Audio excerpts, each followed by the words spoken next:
Okay, I want to just call this meeting of the DPW Fire Station Building Committee to order. It's Friday, August 16th at 9 o'clock. Want to get started on with the agenda. We want to review and approve available invoices and minutes. So Derek has brought us 3 invoices that he's already reviewed and approved. Just needs a committee to review, and I know prior to the meeting you just all took a look at it. So I don't know if we want to take one vote or 3 separate votes. I would propose one vote. It would be Pomeroy invoice number 21, which is paying for $10,200 for their services in June. Pomeroy Associates invoice number 22, $10,200 for their services in July. And KBA invoice 19020.06-6 dated July 29th for $165,990. So moved. A motion by Derek to approve. Second. Seconded by Gordon. All in favor? Aye. Aye. That one is 5-0. And then the minutes of June 6th and July 12th were distributed.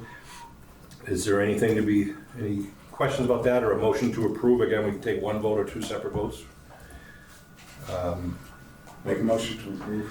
Motion to approve the minutes of both June 6th and July 12th. Yes. By Bob. Seconded by Gordon. All those in favor say aye. Aye. Abstain. All those abstained say abstained. That would be Alex will abstain, because Alex is a new member to the committee. I want to welcome Alex Bazanson. Thanks, Scott. To the committee. He's been appointed by the town manager. And I know you met some people beforehand, but just to go through, you know who I am, Alex, Bob Versaschini, Gordon Slaney. The other member is Derek Hamadi. And then we have our project manager team, which is Taylor McDonald and Rick Pomeroy in the attractive purple shirt out there. And Molly from Pomeroy Associates also just joined us. With the purple pants. With the To me, that looks like purple. And then we have Sean from KBA, our architect, and Brian from Weston Sampson, who's doing the site work in the DPW building. And then, the rest of the cast of characters here in the audience. So welcome aboard, Alex. Thank you. Alex, would you mind spelling your last name? Bezanson. Thank you. Wonderful. All right, so on the agenda, we just kind of carrying things forward for basically updates on every month. We I know the architects and our engineers continue to tweak, improve, define different issues. So some of these we might have more to discuss. Some things we may not have anything to discuss. But as far as floor plans, been anything of note that's changed since the last meeting? Nothing of note to note. The finishes really is what we're working on right now, just to get compiled and ready for our design development package for pricing. Right. So we will have an additional meeting, just to clarify, some of the changes that we made about 6 weeks ago, 5 weeks ago. But that's really all that we're working on, and just coordination. Getting us ready with our consultants, and then Brian and his team, as we'll discuss, about working for this permitting, planning board review, as well as get ready for the early bid package, or the phase 1 package. But just coordinating with our consultants and getting forward for permitting and pricing. Great, and I know there's representatives from both the fire department and DPW here. You guys good with how things are progressing? No concerns or questions yet? Great. Elevation plans and exterior building materials. I assume the answer is probably much of the same. Yeah, it's all the same. So as we noted before, so we for the fire department building itself, I know with the exterior materials have been kind of going around and around, but when we go to pricing, we're going to ask our estimators to give us a kind of an alternate, if you will, of some different options, just so that we can, as a group, see, if there's any value management opportunities there. If we're over budget for some reason, then we can, take a little small opportunities. There, yeah. So opportunities there. So that's really what we're working through on the fire department building. DPW is pretty straightforward for the materials, so so that hasn't really changed. We're just progressing with the details and the coordination. Alex, just to give you a quick update, I don't know if you've seen any of the prior ones, but the DPW building is pretty much a prefabricated building, Right. so it's preset. The fire department, we've been kind of addressing that. It's been, as you know, been a work they've been working on this for, what, 5 years? 5 years. 5 years now? Right. So essentially, right now, as it stands, it's the first floor brick envelope, the second floor is metal panels, or the other option was some sort of like cement boards that kind of complement the police station. So that's where you saw them getting 2 different prices. All right? Yeah, I did see that, yeah. Please accept my correction. It's a pre-engineered metal building, it's not prefabricated. I just Yeah, don't want thank people to think that there's any prefabrication going on. It's all pre-engineered, it comes in components. Thank you, Rick. I wanted to note that we did receive an email from Brian Bezanson, it's related to Alex. Brian works for the water department, and he had some questions and suggestions, and I just wanted to kind of ask if you guys, if our professionals could just kind of give us an update response. The suggestion or the concern was trying to not use a hydrant, an on-site hydrant, or even a street hydrant to either wash the DPW fire trucks or to fill the fire trucks. The water department would prefer that we have some sort of metered water use, and you guys I can tell us. on that, I've obviously spoken to Brian about this, and I've spoken to Scott too, but the problem now is, you know, they can use as much water as they need, but Brian has to report to DEP the amount of gallons that the town is using. I think it's every quarter. Mm-hmm. And unless the fire hydrants are metered, if they're taking the water out of there or wherever else, it's thrown off of, he's estimating.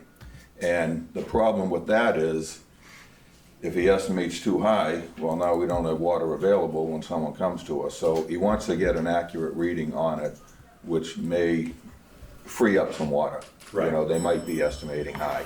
So this is not to tell the fire department, DPW, don't wash your trucks as much. No, not at all. It's No. just an accounting thing of Right. water department. And correct me if I'm wrong, but I think the fire station already has the hose reels and Truck fills. yeah, to answer his questions, that's already part of the design. So it would go through the building's meter. Correct. What about the DPW building? Is there, or are we gonna add you had a suggestion, a meter or a 2.5 inch or something? I saw John's response that said the 2.5 inch connection should work fine in the DPW building, so I think we would just provide that because we're not providing the wash bay as part of this project, so it would Right. kind of be like what we typically do with like a knockdown pad, which I think you guys saw where we had like an outside connection that was like relatively big. That way they're not trying to wash this thing with a garden hose. Right. They have something with a little bit more pressure and capacity. So I don't think that's a complicated thing at all, unless, you know, if you guys have anything else you're thinking. Great, no, so that'll be part of the building specs. Yeah, and that's easy enough to just kind of throw in. Did you have a question or someone just raised their hand? Or? Is the pad on the site plan already? The knockdown pad, it'd be outside of the building, correct? So we're not gonna provide like a concrete pad here, and sometimes we do asphalt and concrete, but I think we were just thinking maybe right on the side of the DPW, if you just want that hose connection there. The south side, south. Yeah, plant cell. Yeah, that's all open pavement for right now. We'll see what has any other thoughts. For those of you who don't know, that's Marcus, I'm sorry, I don't know your last name. Buckley. Buckley, Marcus Buckley, who is in charge of the vehicle maintenance, building and all, right? So, thanks. And right now, you know, we're really trying to get through the DD set, so like what we told Plummet is just show it there for now, and you know, we can always move it. It's in the building, it's gonna be metered. That's the main goal, I think that Right, Abington, right. Rockland Water Department was trying to get at, so. So the hydrant use would not be used for anything other than emergency? That's what it seems like, and that Yeah. seems like what the water department's getting at. Right. Which is pretty typical. Yeah. The only time we would use a hydrant is gonna be to quickly fill the tank of a truck. In an emergency, Well, because we have a 2.5 in the building, but the gallons per minute is slow, so it takes a lot longer to fill a truck.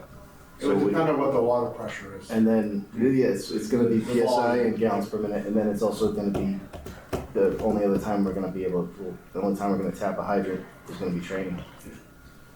And there's no way to meter our training use, because we'll just tap any hydrant anywhere. yeah, and I don't think that's what they're looking for. No, I mean, but- they're still gonna But to estimate wash stuff. and Yeah, to fill, it- it would be nice if we had something that had more gallons per minute Yeah. and more pressure, like a 4-inch connection inside that could be. I do have a 2.5 connection that has a good volume would be enough. The one we have now at our station is 2.5, and I mean, 1,000-gallon tanks, it takes considerable amount of Yeah. time. Quite some time. Have you ever done a 4-inch truck fill? No. That's huge. It's 2.5. 2.5 would be more than enough if Okay. it had the, had the big volume. We can look right now, but I'm not sure on that. So we'll need a ramp of some sort to pull the trucks up on for when we are washing them out. Preferably wherever that 2.5-2-inch line is. Okay, so on the plan south of the building, you like a built-in ramp, or do you envision something else? No, just out of asphalt or anything, just something to get the trucks on an angle. Okay. How much of an angle do you need it? Just so it washes down? Yeah, that doesn't have to be anything crazy. I would almost treat it like the salt shed ramp, kind of, maybe, if we built something like that, if you can picture one of those, maybe? Yeah. Alright, let me mark those. Just, Is there, With washing the vehicles, I know the wash bay would have been amazing. Is there a way to still do an under truck wash drive over? We've never done anything like that. And technically, we treat the knockdown pad kind of like a rainstorm where it's like you're not going crazy with detergents and hot water and getting oils and things off because it's really outside and not super contained. So this would just be like your standard knockdown of like heavy salt before you bring it into the building. What's the situation with drainage in that area, or capturing? Are we covered there if they're using Everywhere, water? this Yeah. whole site's covered. Okay. And that's just based on the type of use of the site. Yeah. We have to treat before it infiltrates everywhere. Yeah. So- Obviously, just if they're using a hose, for a long time out there, you don't want puddling or Yeah, maybe something. standing somewhere, but just yeah, if you do put it on that south side of the building, if you just try to coordinate with a potential future canopy that goes around along that edge, make sure there's no conflict there. Looks like you have plenty of room. is there any reason to, do we have to separately meter the two operations, or could we get by with 1 meter pit as it enters the site? Is that part of the utilities that the town covers? So would it matter if it comes? I don't think it, I don't think They it, just wanna monitor. yeah, they don't, I don't think they care. 1 meter.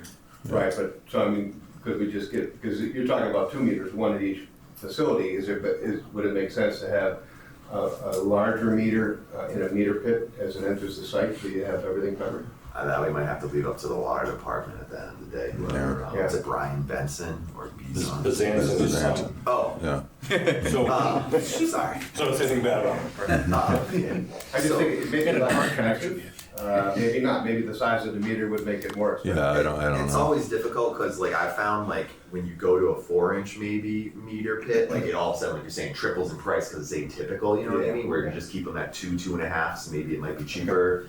And then the other thing is a lot of times maybe they do want to keep them separate for budgetary purposes. Maybe the DPW has a separate budget than the fire department, and it gets kind of mixed maybe, or no? Well, at a minimum, Deputy, you guys want to have the ability to fill your trucks or even do cleanup jobs in your building. So the hose reels, those are staying, those are connected to the building, those are metered, period. So the question really becomes the wash down outside. Whether we put it next to the DPW, any town vehicle can go over there and get washed down, right? Yeah, and we could also, like in the summer, we just We wash them out in the right? apron. Yeah, Yeah, The winter's the only time we're gonna wash inside the building. yeah. you just have to be cognizant because that all goes to a tight tank, right? Anything in the building. If it's sewer oil water separator. Right, yeah, the oil wash separator. So if you're washing, you just have to be cognizant. You're filling up a tight tank, Oil so water separator. you're gonna have to pump it if you're washing inside. You're talking the fire truck, Yeah. fire department now? Yeah. Right.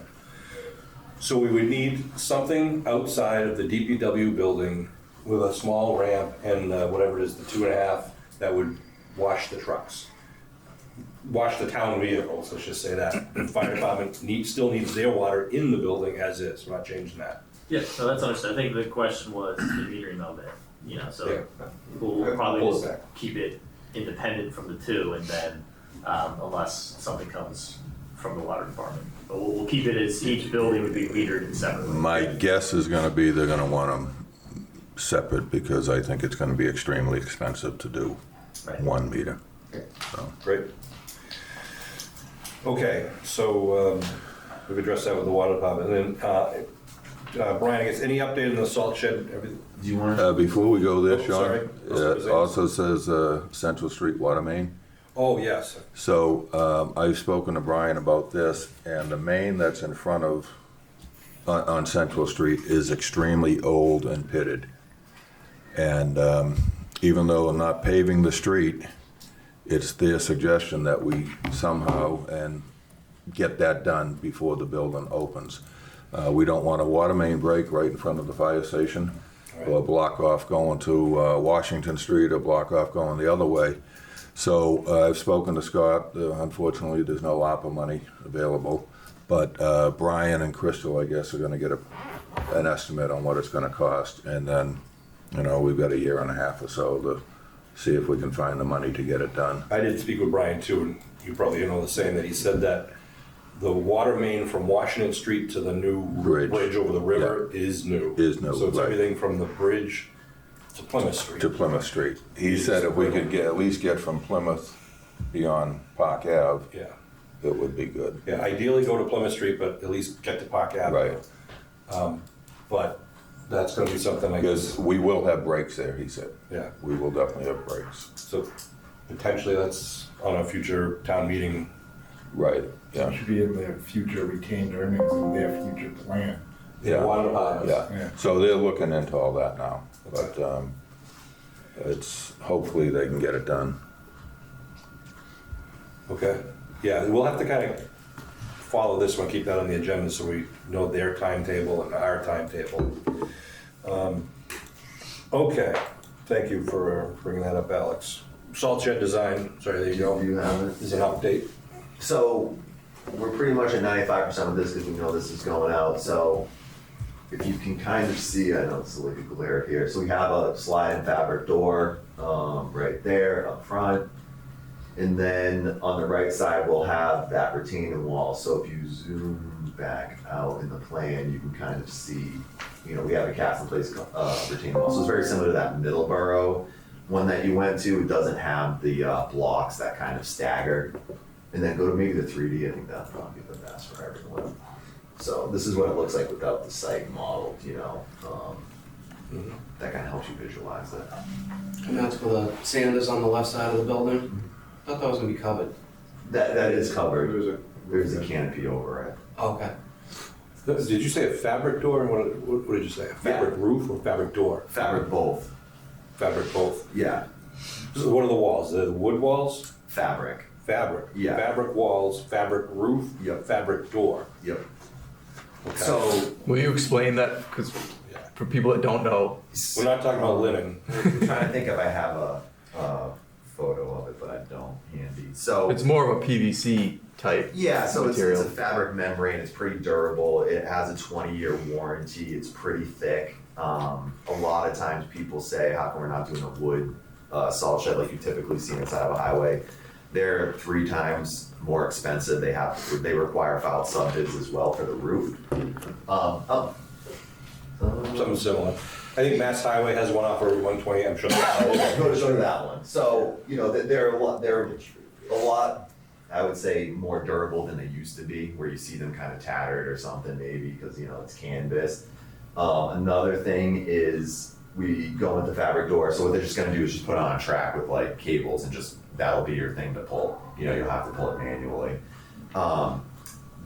They really struggle with that. A lot of times you can see they don't put doors. So that's kind of the best option. Oh, there's actually the Middleborough DPW one that we did. So obviously that's an offset door. We're gonna go with more of a traditional door where it's on the end. Oh, that's fabric on the Middleborough one? Yep. Yeah, well.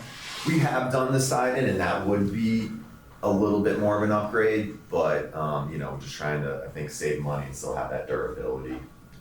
You have a question? 20-year lifespan? Yep.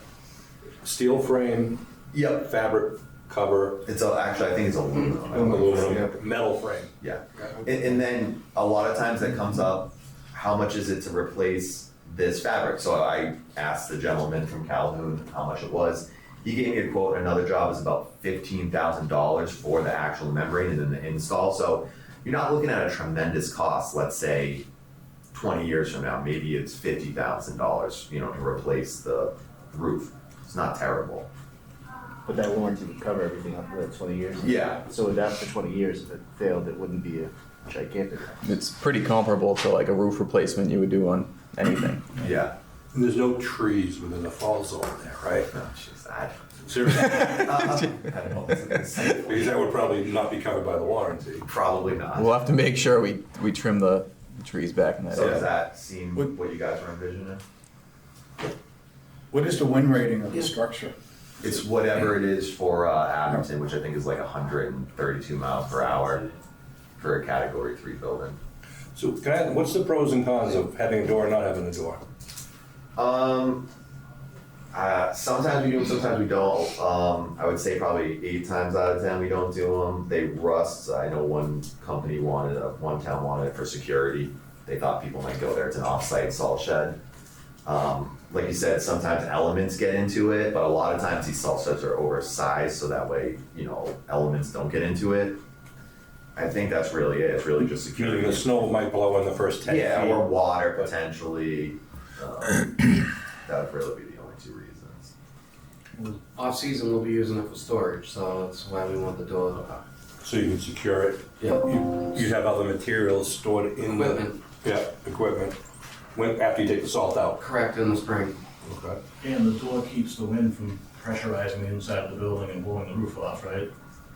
I don't know if I hope that much, but it'll be a good building. Cause I would think that it'd be smart That's to just what leave it happened on there. Sam Shed, right? The door. Yeah, Yeah. like, Yeah. let's get it priced out with it, because I think it's multi-beneficial for the department to have it. yeah. I agree. I'm just curious why a lot of towns don't put a door on it.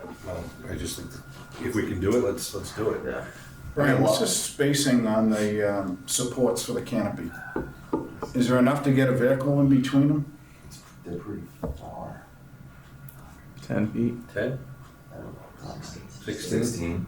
Yeah. You can see it right there, right near the, It is your 16, so It's pretty sizable.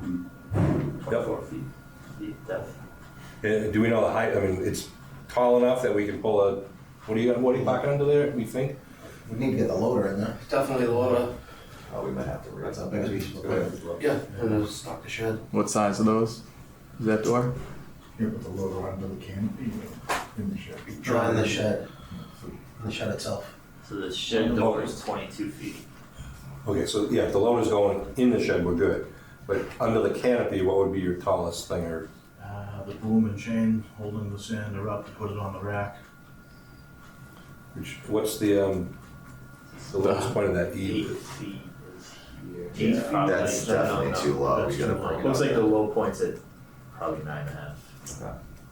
Boom and chain for a dump.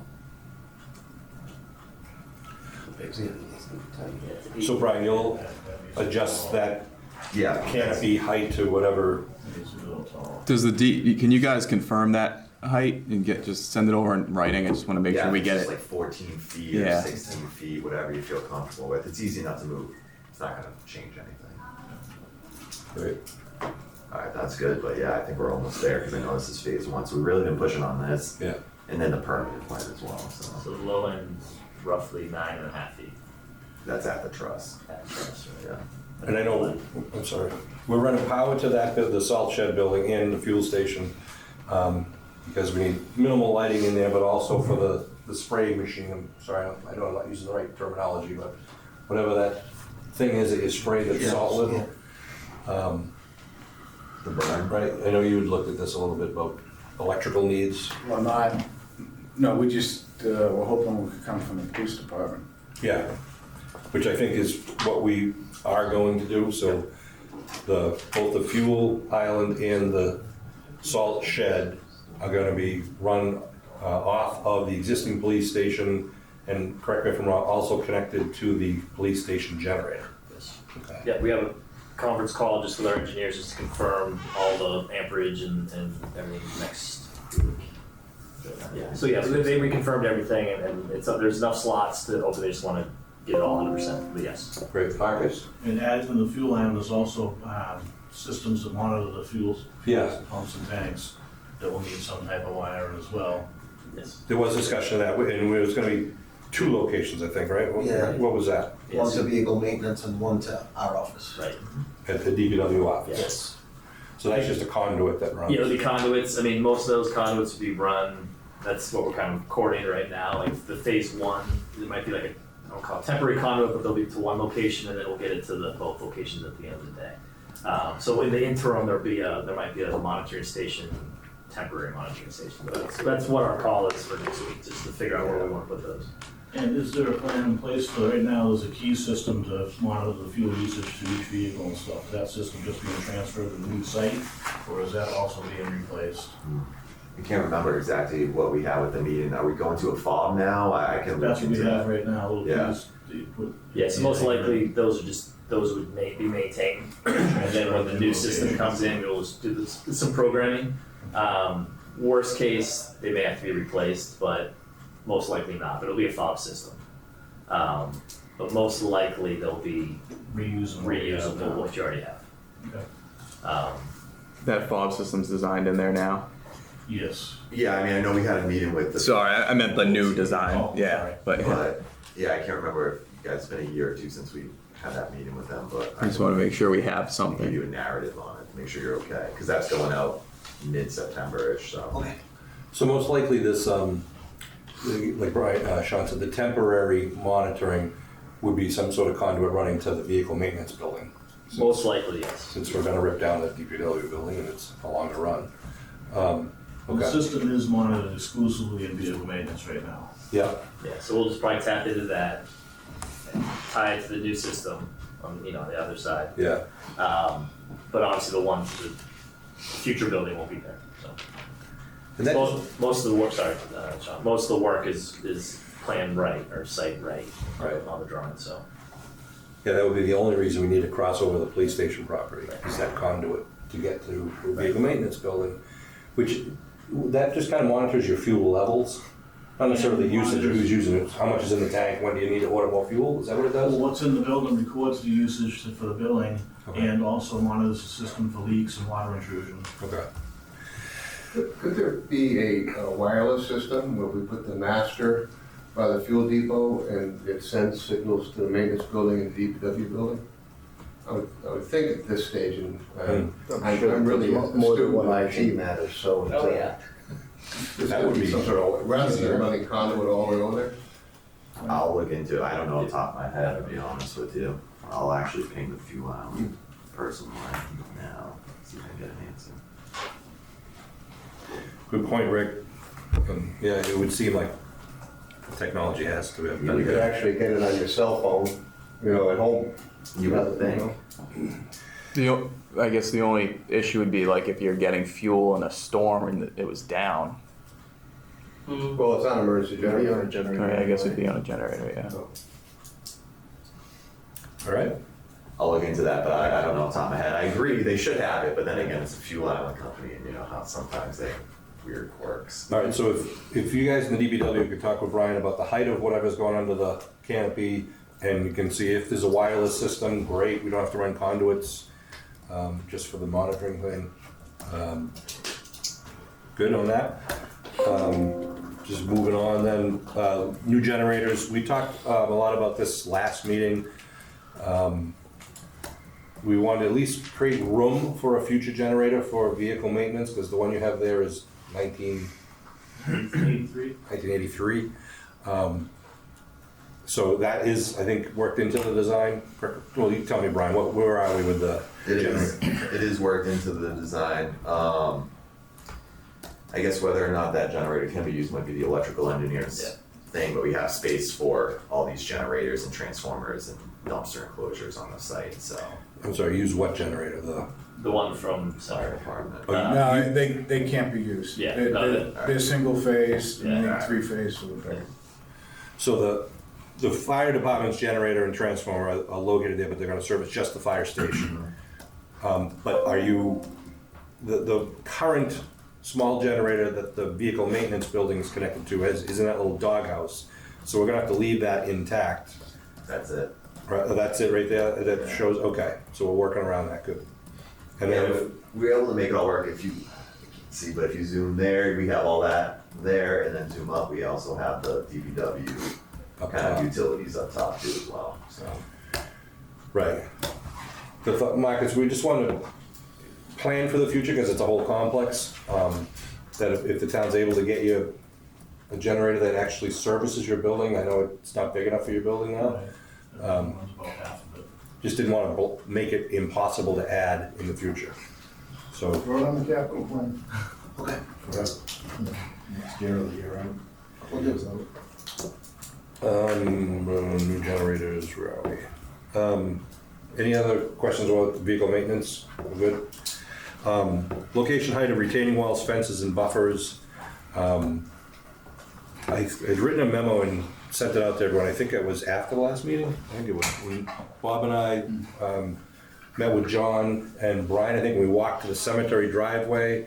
The gentleman from the cemetery, the superintendent, couldn't join us, but he had talked to me by phone.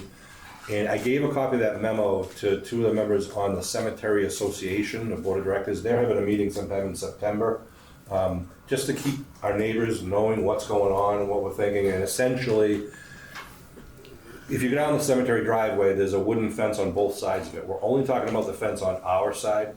And thankfully, what it looked like is this, once you kind of get off Central Street, about 150 feet in, maybe a little more, there's a row of pine trees that are on the cemetery side of the fence.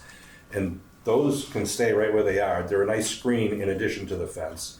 The thought was, well, one of the questions was, do we replace this existing kind of rundown fence with a new solid fence or a chain link fence?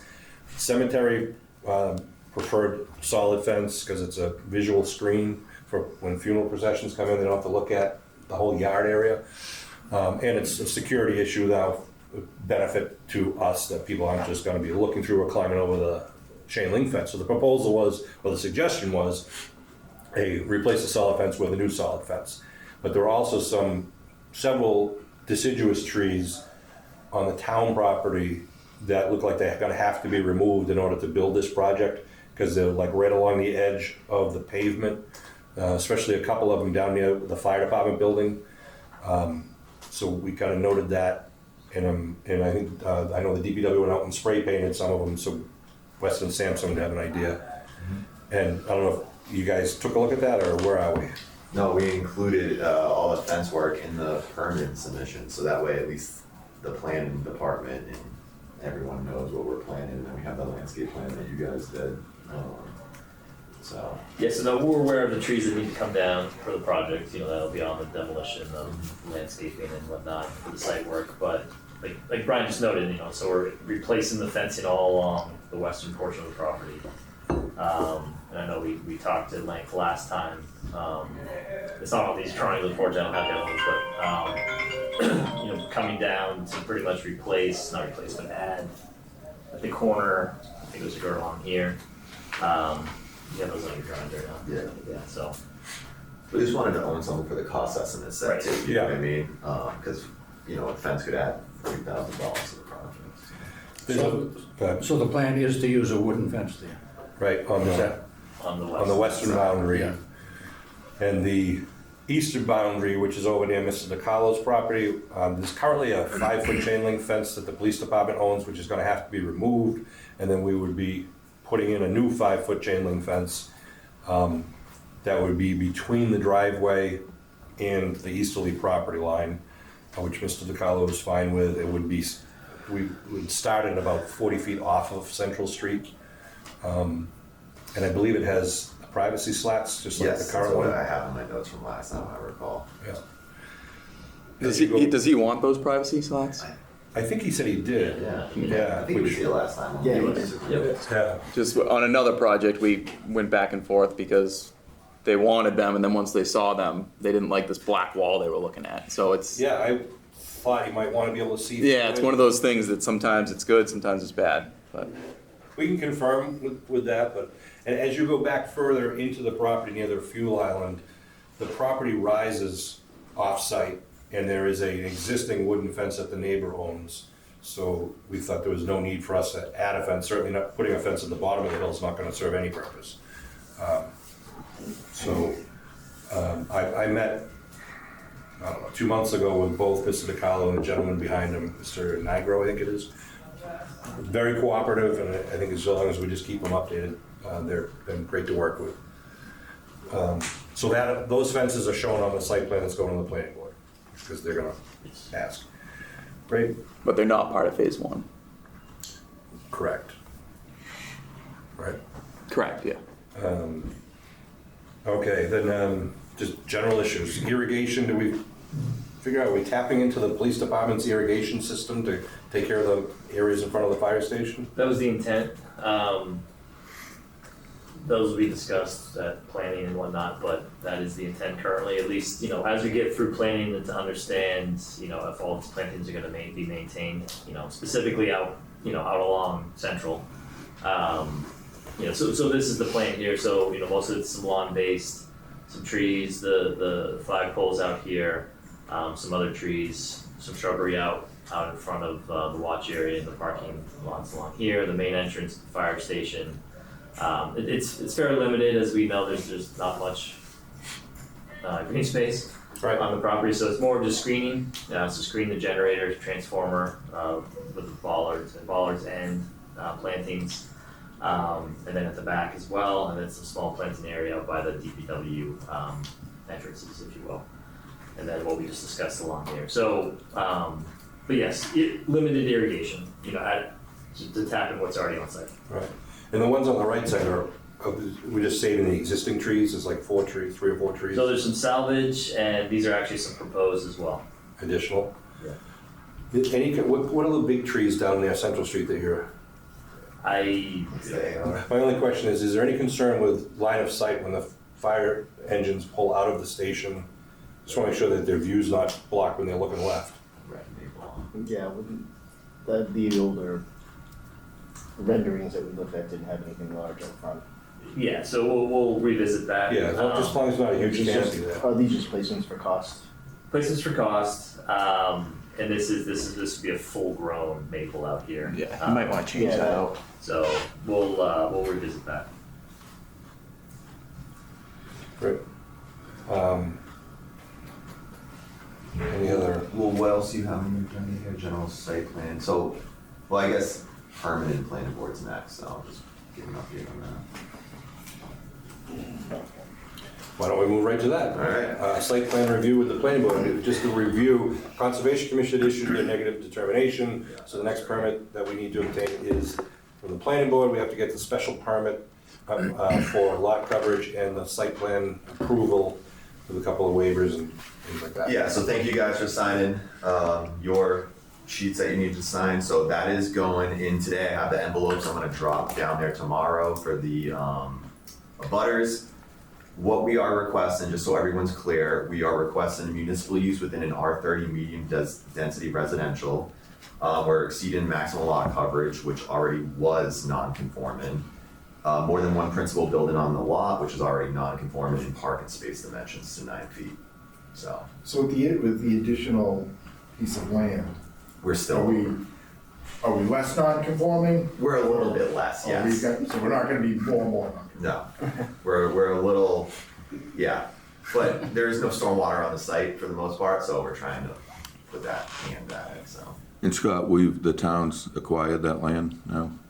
Long time ago. Yeah, okay. 2 town meetings ago. Yeah, I know we had voted to do it, but it's all So set. Yeah, okay.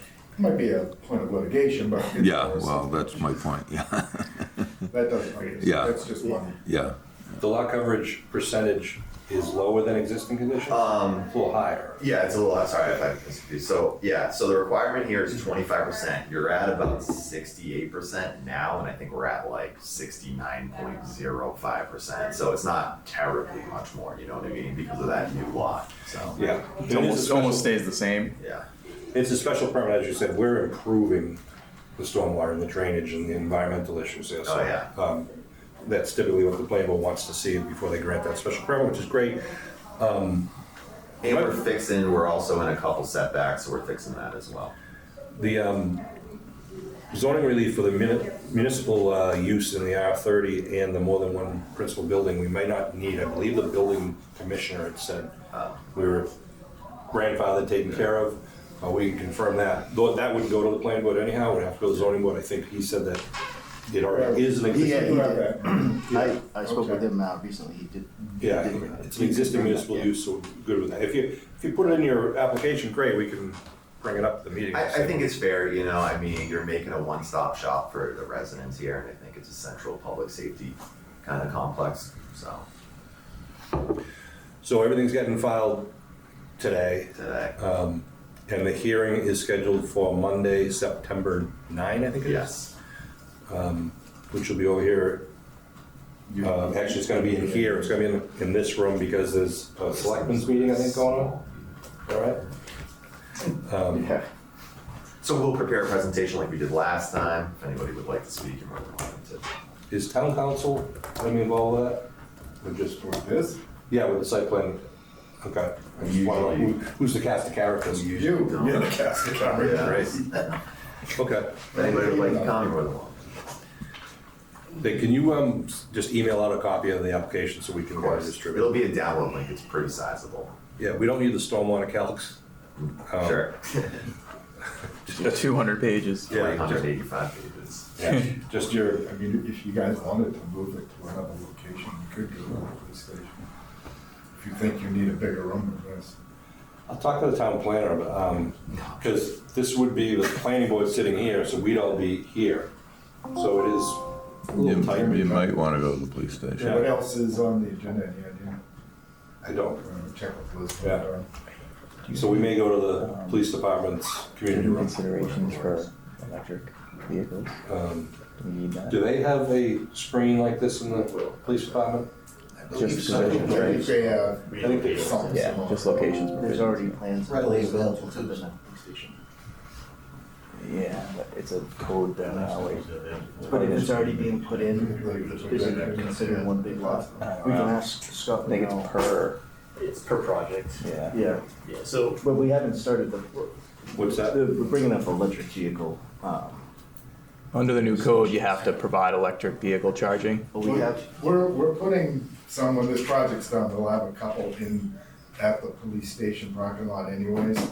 hasn't We're- started yet though, right? Like we haven't, No, we're not doing anything until this project's done over there, but I would, and I think we talked about this way back, we definitely wanna make sure that we're able to put something in the future Yeah. for fleet vehicles. That's what Sean and I were just talking about. It absolutely has to be there. Right, yeah, so Provisions for it. the provisions will be in place, you know, but Taylor's correct. I mean, per the planning board, we'll if it comes up, that's what we'll state, that we'll have designated locations for future.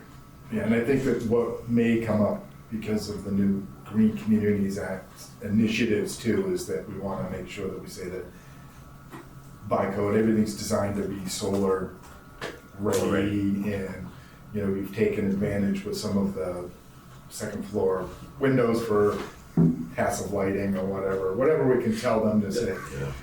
That narrative will be helpful to us when we look for grants too, that show, Yeah, look, we did. the incentives and the grants for it are great. As long as you have the pathways and the provisions, they'll put in everything for free. Great. Then I guess we move on to just an update on the phase one bidding, timetable, planning, strategy, all that. Where are we with it? Phase one, again, is the construction of the new Central Street driveway to the right of the police station, the demolition of the current fuel station, the construction of the new fuel station, fuel island, and the salt shed in the right rear corner. So Yeah, that's so- phase one. So right now, obviously, we have that site plan review meeting on the 9th. As long as nothing goes haywire there and there's major changes that are needed, the plan is to have the drawings available on Wednesday, 9/11. So we'll notify the Central Register on the Wednesday prior to that, on 9/4. And then the filed subbids will be due 3 weeks later on October 2nd. And then 2 weeks following that, the GC bids, final bids would be due on October 16th. So that's what we've discussed between Sean and Brian this past week of targeting that. So Brian feels comfortable with having the drawings ready by the 11th. It's just kind of, as long as nothing crazy, pushes them out of the way during that site plan review, but everything considered, we're in good shape. Agree with that, Brian? I just went over the bidding schedule.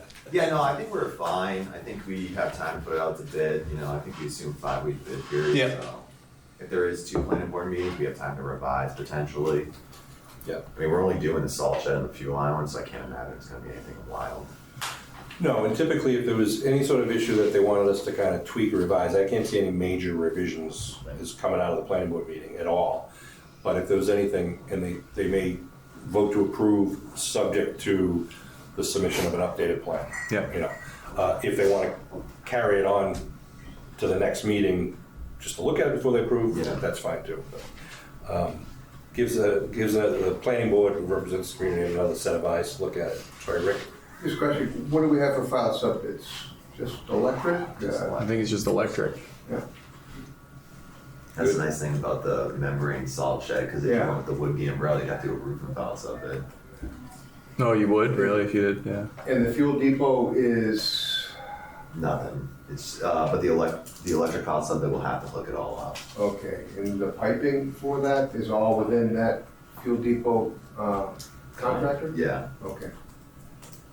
Just makes it simple. it's very atypical. To our benefit in this regard, right? And so we'll pretty soon, Scott will send some stuff your way about invitation to bid. We were planning to do it with like Project Dog online bidding, makes things so much easier. So we'll send that stuff your way. What about the form of agreement? Does that then run through You town guys council? had the KP law one, right? Yeah, I Yeah. sent it to you. I think it's fine. The only thing is, you know, maybe just double check those insurance requirements, but if not, it's pretty standard for the size of the project. Yeah, we pushed that back. I think last week we went Oh, through that. great, yeah. thank you. Yeah. And what would be the anticipated finish date then, if the bids go well? We got into that. Do you have the full schedule? Right here. Kind of want What do we have, what is the proposed budget here? We've got 1.2 million from Well, town funds. It'll depend on. And we have, I think an estimate of the salt shed was like 600 It's something, 800 800. plus some site work. So what are you looking at? You know, maybe like 2.6 maybe for that first package. So, well, we'll wait and see what the numbers come in at and debate whether it's, Yeah, so I guess we'll have the cost estimate by the time the bids are in, so we'll be able to kind of be like, okay, if this is, you know, under 3, then we're good to pull this, you know, and then we can move on. This is also subtracting the money that we have for the fuel island that we got. Yeah. right, 1.2. 1.2. Yeah, we were anticipating 6 months of construction. Yep. So we had it finishing in at the end of April, early May. So you're starting right in November then? Yeah. We'll be, actually, so we'll be going out to bid for the other part before this is complete. Phase 2 should be, The bidding, yeah, correct. The bidding will be happening, we plan that to start basically after the new year. Because that way we'll have the phase 1 cost, which we'll deduct out of our budget and know what we're gonna Yeah, we have know how much we available to have move left. forward. And I kind of skipped over again by mistake, the cost estimate, what is the schedule of the next cost estimate? I skipped over it. So at the end of this month, August 28th, we're sending it to I think it's Friday, I don't remember, Thursday, to the estimators. So we'll give them the 2 weeks to compile that, so middle of September, right around planning board, you know, all the phase 1 stuff going out. So not sure what our next meeting is, but I believe at our next meeting we should have something. And that's full DD. That'll be a full DD package, yep, Okay, for all projects, not just the Not just phase 1. phase one. Yes, they did. Yep. And before we skip before planning board, I know we haven't talked about, this is kind of like really, really old business. I was gonna talk about it next, but have we set up anything with Holbrook about discussing? I sent you an email about that like 10 minutes ago. As we were sitting there, I remembered, so Well, my big question is for planning board, do we Yeah. have to show the antenna or proposed location for antenna? So it's building mounted now. We haven't gotten there yet. I believe it's gonna end up, but no, we would need that, yes. the initial, yeah, So like we don't know what, we haven't talked to, Yeah. Yeah, so I sent an email to the three of us, but we'll set something up. We're still ahead of the curve for when they need the grant, but what we need to do is, it's really right before construction documents that you need to hammer it out, but we'll find out exactly what Steve Hook at Holbrook and the grant can cover. And I think I explained this before, but the way the grant works is Holbrook and E911 has to use their own vendors. So we can't design it in, do the work, and then ask for a reimbursement. What we have to do is say, like for the security system, we have to completely pull the security system out of the scope of the drawings and then coordinate with E911 to bring in their contractors at the point in time that we need them on the project. So We currently use those. yeah, contracts now. it makes a little bit of a headache in terms of coordination. But as far as pulling things out, it's really just pulling the scope out, which we've done that with the same engineers that, you know, KBA is working with now. So it's easy to pull the scope out, and, you know, we just have to use their vendors in terms of like the communications towers. You know, what we just did in Stoughton was we put a mast on the roof on the building, which should work here fine too. But we also put in the grant funding for an actual communications tower, which was approved. It just happens after the project. So it has to do with timing in terms of when things actually happen, because the grant only comes around yearly, and they can't fund anything. They won't fund anything until the money is actually landed. So even if they know they're getting the money, they can't go ahead and say, yeah, go ahead and do it early. We'll set up that meeting and make sure it's in the next grant. DPW antennas on the vehicle maintenance building, right? So we don't, no worries there. Right, but to Derek's point, if we're going to do a base mounted antenna, should that be part of the planning board submission? I'm gonna look into it because a lot of times emergency antennas for fire departments, police, and like water departments and DPWs usually exempt sometimes. A lot of times, so let me just look into that. I don't know off the top of my head. There's a zoning bylaw we'd have to look at. Do the police have trouble communicating out of there now? Not to my knowledge. You probably don't need a antenna there, yeah. And then under that scenario, all of the infrastructure is still in the base bid for our work. Correct. And the provisions or infrastructure too for their vendors. So like security system, the pathways would have to be there. They just bring in the vendor. Right, okay. They bring in the vendor to do all the wiring Yes. and the equipment hookups. And Correct. plugging plan. Yeah. And the GC's gotta let them in. That's gonna be. Yeah, but it's pretty substantial because anything that an E911 wire touches, they'll pay for. So security, generators, tower, alerting system, you know, radios, if you need to upgrade any of your radios, any of your handhelds, any of your head-end stuff. In Stoughton, we just got $6 million. It's like alerting lighting, alerting Anything. speakers, sounds. Yeah. So all that could come out of our budget line items.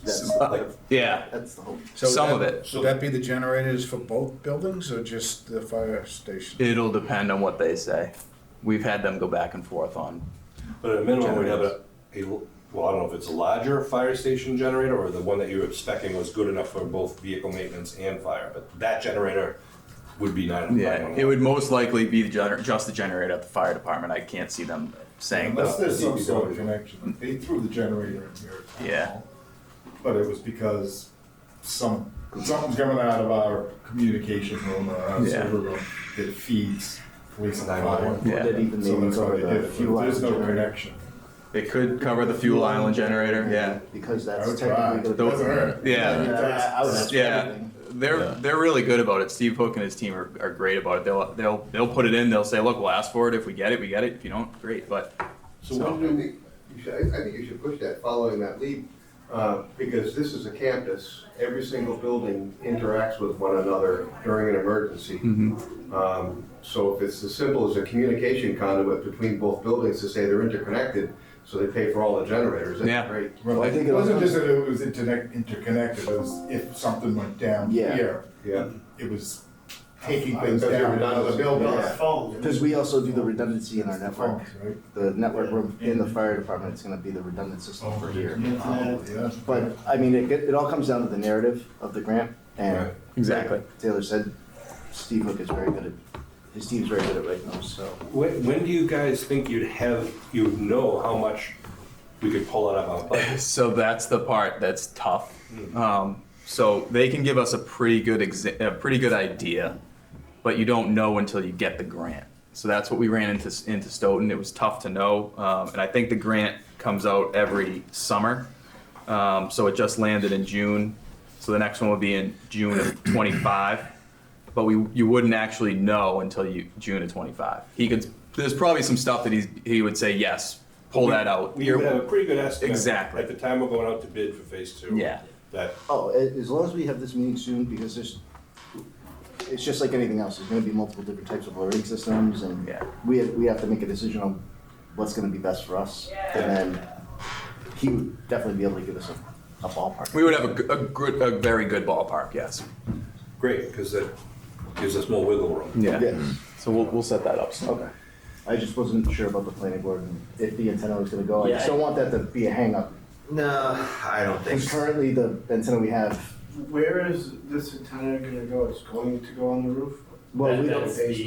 That's what we presumed, and that was the original intent. I think just from conversations in the past. I was wondering if it's base mounted, where the heck can we put it? That's why I brought it up, because if it goes to planning, I don't want that to come up, because we haven't actually, we just assumed it was gonna go on the roof, but we haven't actually. Even if it was a taller antenna, Yeah. like say it's 50, 75 feet, whatever it may be, we don't have any really big.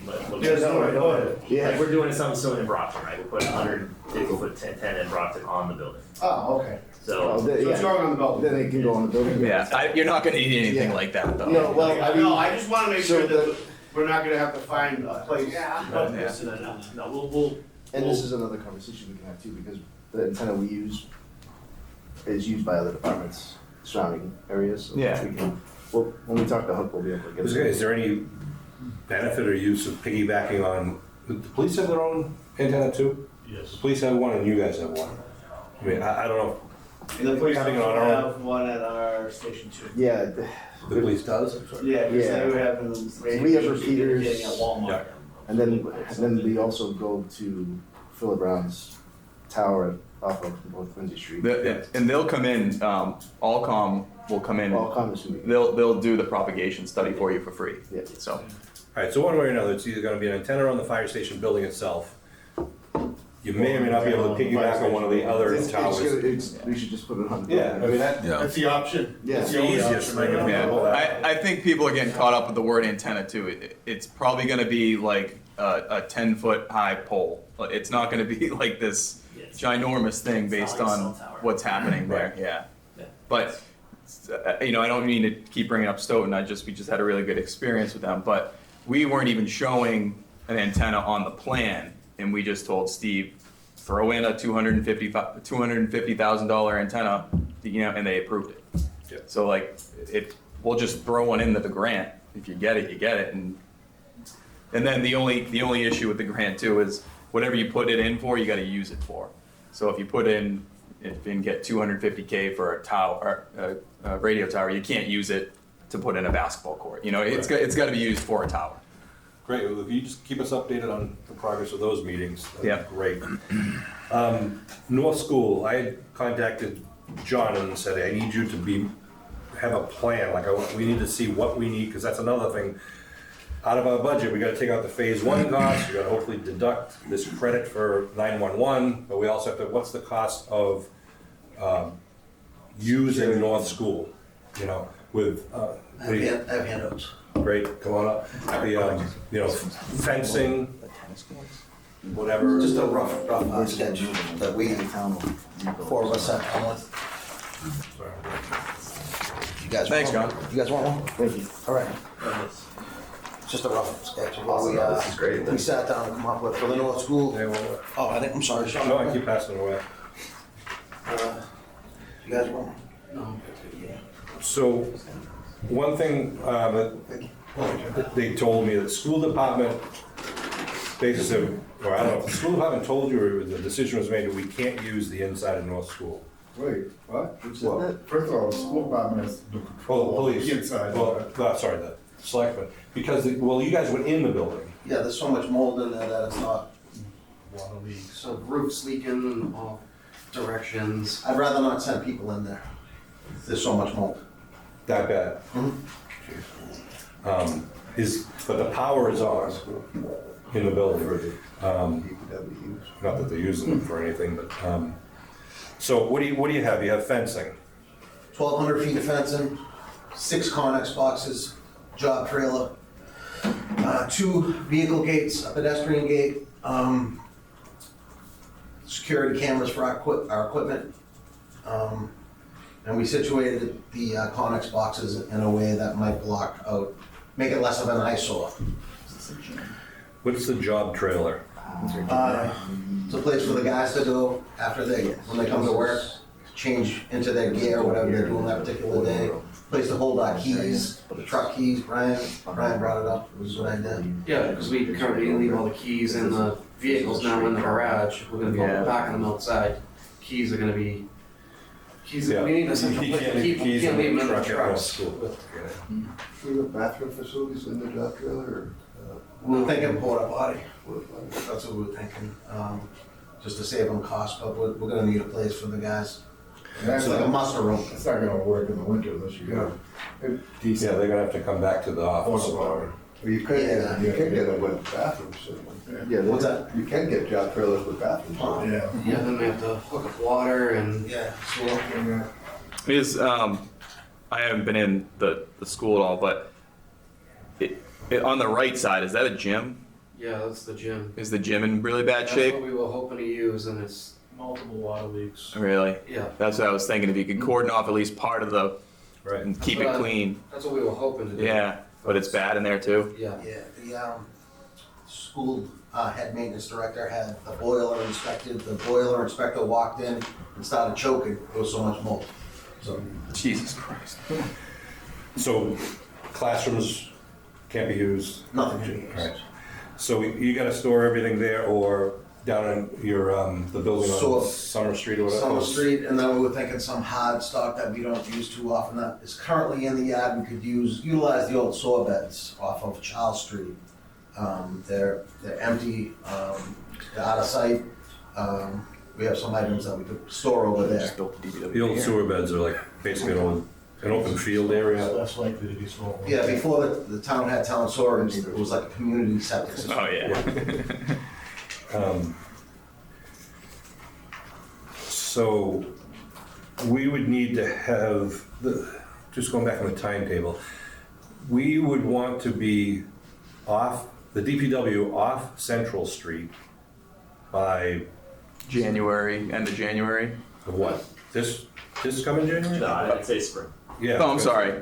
Yeah, but you're right. Spring 2020. So April, May. Basically, when phase one's done, we want to get started with phase two. Yeah. It would be late spring, early summer. Yeah. Most likely late spring, right after the winter season. Yeah, we were anticipating construction We would starting need some time to do that. though. June. Yeah. We would need time, because that's our busiest season. Yeah, you just got a bunch of playing fields, but that's why I think we need to think ahead about, okay, when do we need fencing there? You guys, this is not gonna be a 2-day move, this is gonna be a 6-week move, or whatever, I don't know what it takes. I don't want to throw a curveball again, but the idea was you'd be able to use the school. Seeing you can't use it, is there a better location? It's not gonna be any better. It's gonna be the same It's building. just a smaller area. Is there is there any garage space in town, whether it's But the private big or not? difference here is that they're getting a job trailer. It's exactly. Getting inside, it's not gonna be the thing that breaks the bank, we're not, Yeah. well, other than that, you're leasing space from someone else, so. That's true. Just leasing a job trailer. I think that'll work. Can you clarify, Okay. your Obviously, a office, job trailer with bathrooms in it. Yeah. the DPW office right now is down on corner of Summer Progress, that's not changing during this construction project, you guys are staying there. So this is, we're gonna park the trucks overnight, you're gonna store your lawn mowers and traffic cones and manhole covers. Everything. Yep, Everything you see in our yard has to go there. yep. And these numbers here are vehicles. Marcus? Yes. All right. And then these, what do you call it, Connex boxes would be moved to the Central Street site after the new buildings are up. Yes. Great. Is there room for that many Conex boxes? Yeah, I think it's so. in the top, They're around the top, 40 feet long by 8 feet wide. Alright. That's a standard one. And there was another thing that Marcus had brought up when we were meeting, is that he currently has 2 Connex boxes on Central Street that he uses. He's gonna need something during construction of phase 2 to keep that stuff in. For vehicle maintenance? For vehicle maintenance, yeah, if it's put by the police outbuilding where the fenced in area is. Yeah, how about, I was just gonna right there too, what can, Marcus, that area right there that Sean's pointing to, the gap between the vehicle maintenance building and the police station garage is an open area that's fenced, is that right? It's got secure fences on each end, they use it for secure storage of confiscated vehicles and Yeah. stuff. So if we can work with the police department, I guess my question is, can you use that open air space, or would you wanna put a Connex box in that space? Some of the equipment can't be left outside, it's in the trailers. So you need a box. Yeah. So, sorry, just, Taylor, tell me if I'm wrong, but I envision that when during phase 2 in this construction, we're not gonna be able to use the west-facing big doors of the vehicle maintenance building. Oh. Is that right? That's a huge. well, actually going Yeah, back, it's- could That's a the, huge problem. So that's why I wanna talk it out right now. what about using the area over by the salt shed, cause that part of the project should be done? Would that be too far away?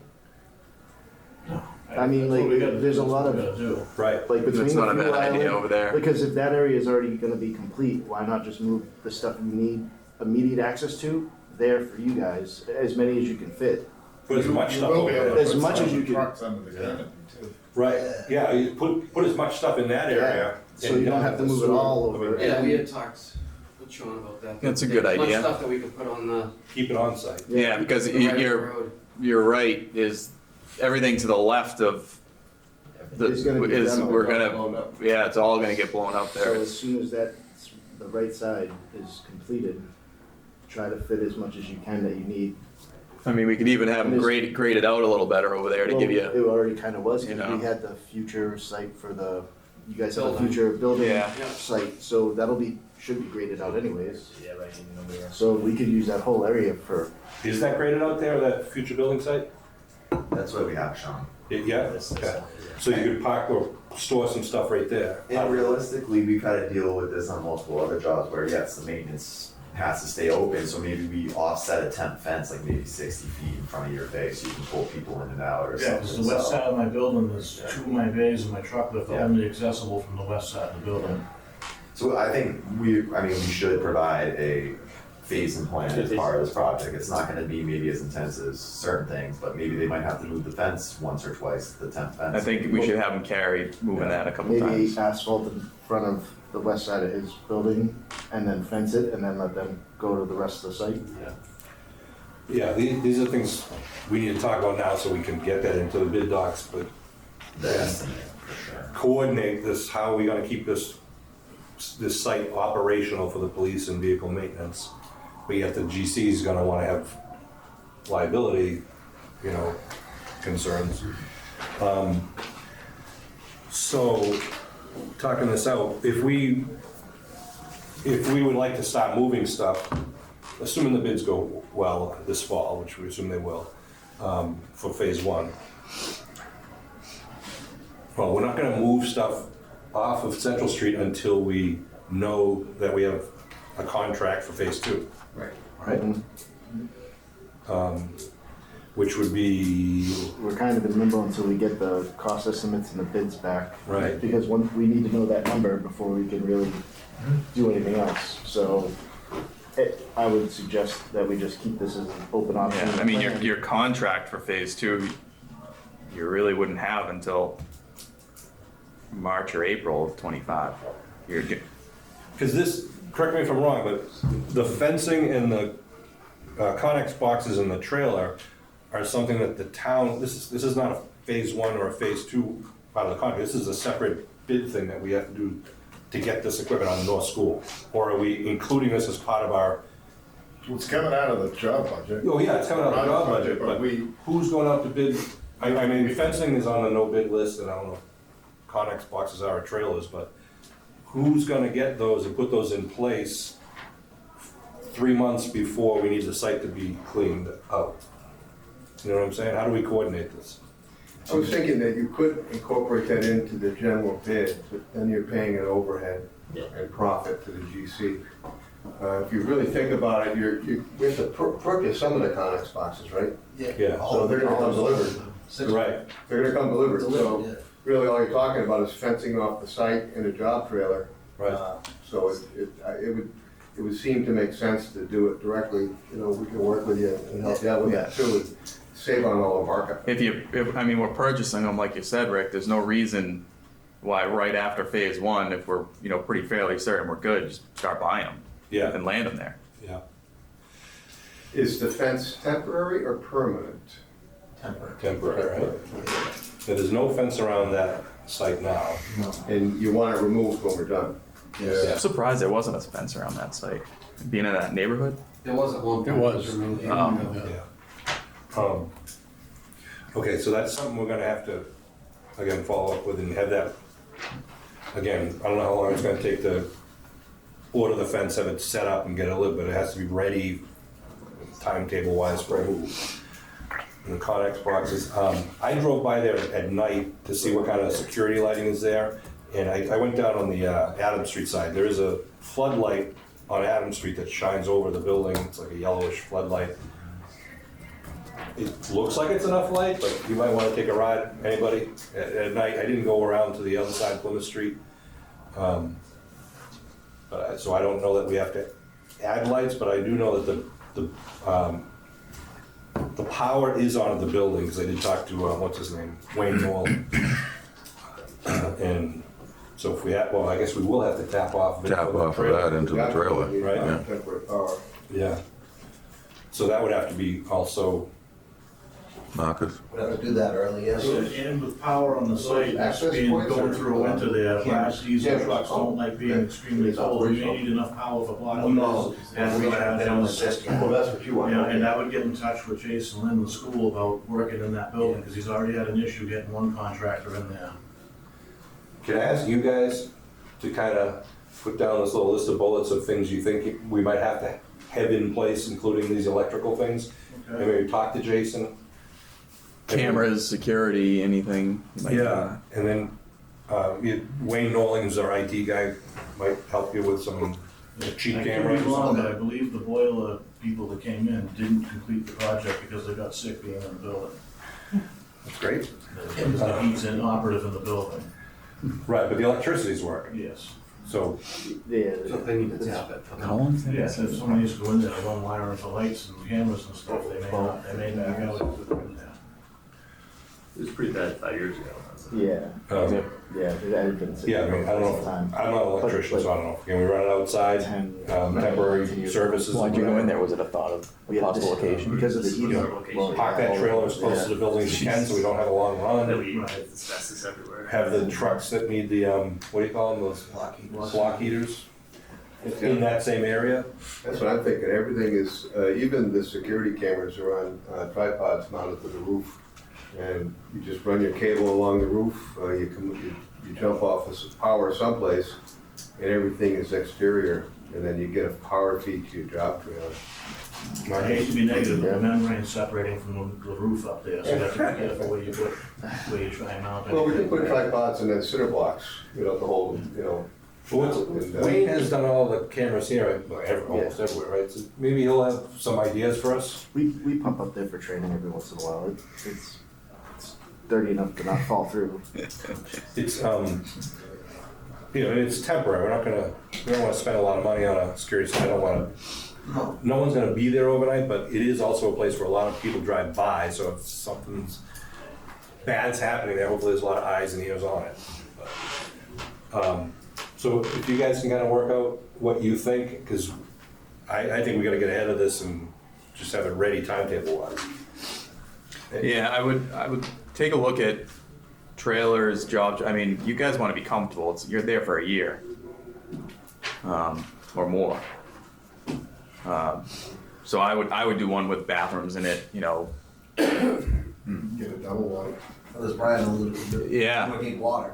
need to connect to water. You just have to fill it up. I mean, you just deliver water to the tank. Yeah.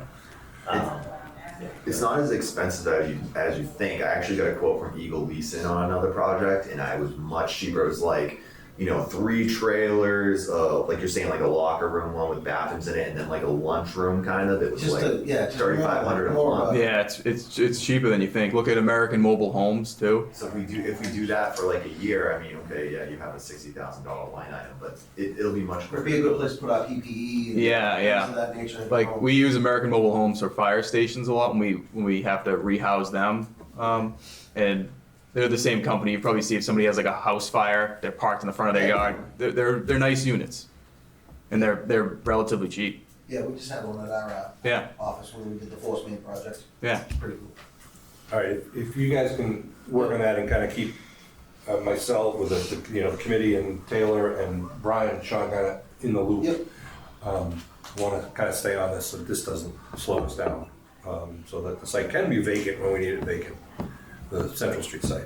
Conex box, are they sort of bid list item for that, I'm sure there's a state contract.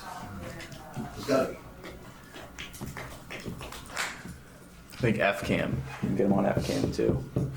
Yeah. Eagle Leeson was another one. Eagle is one I see a lot. Yeah, the school uses Eagle Leasing. He says by far they're the best he's had, quality-wise and cost. And you guys know, I know what building you're coming from, like most DPWs, we've had DPWs not want to move out of the temporary facilities, so, they're like, oh, this is so nice, And maybe even if the fire department, is there anything at the end of time when we have Connex boxes, do you guys need a Connex box for dead storage? 'Cause I think you have one behind Route 18 right now, don't you? Yeah, we have We have two two behind Route 18 on and Route one 18 and behind one- Station 2.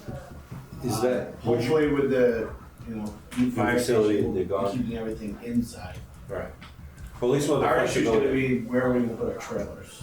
park trailers. Yeah, that's Yep. gonna be our issue. And what do you got, Well, 3? Yes. yeah. Well, we were thinking, since the generators got moved over, we could use that area. We could try to fit as many inside.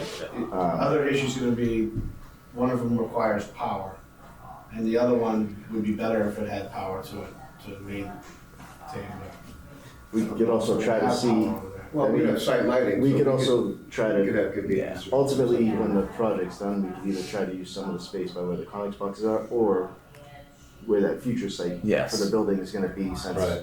that's not gonna be used right away, and over time, we're gonna fill everything up anyways, Yeah. so might be best to, Pull it.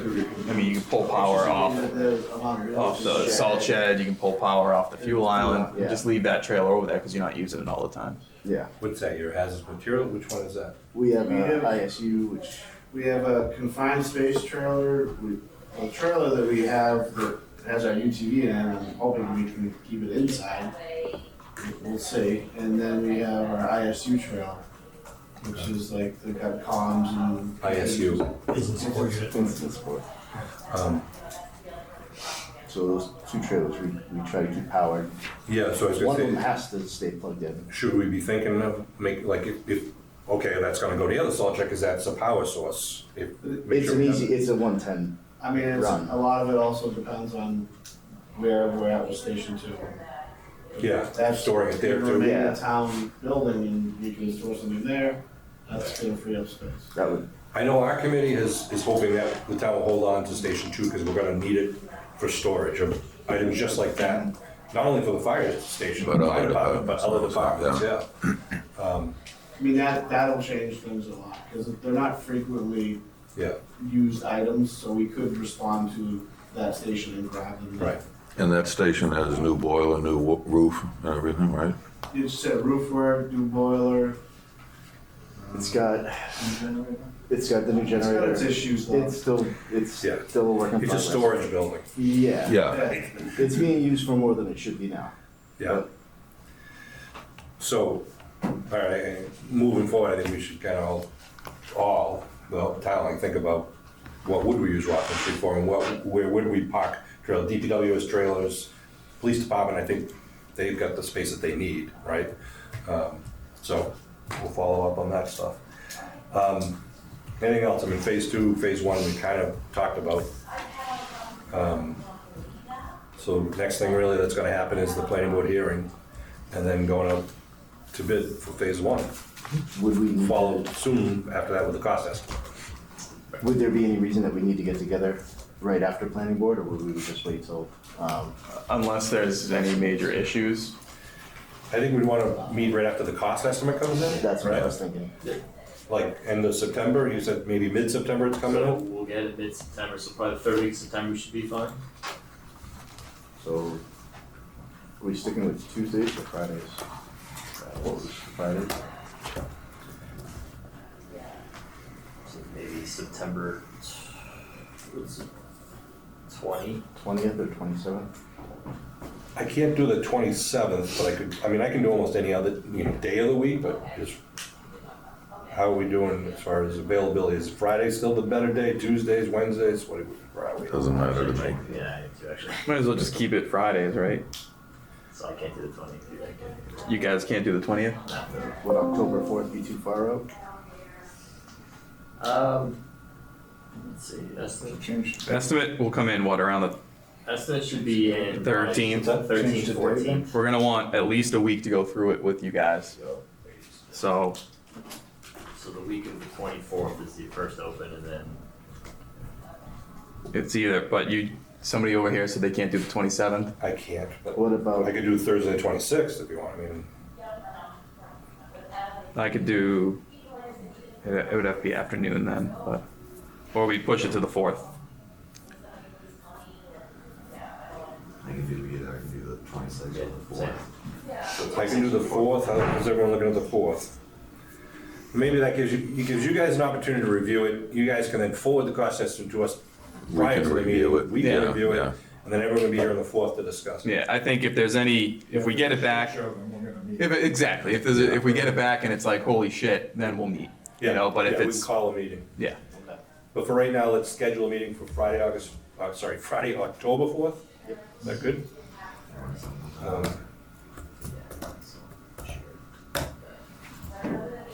Is that good with you, Gordon and Bob? Good, yeah.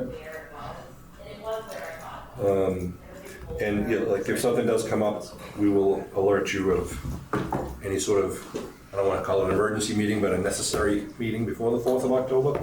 9 a.m. still good? yeah. So you guys get your homework, you guys got homework. Alex, welcome aboard. Thanks. Give them some homework.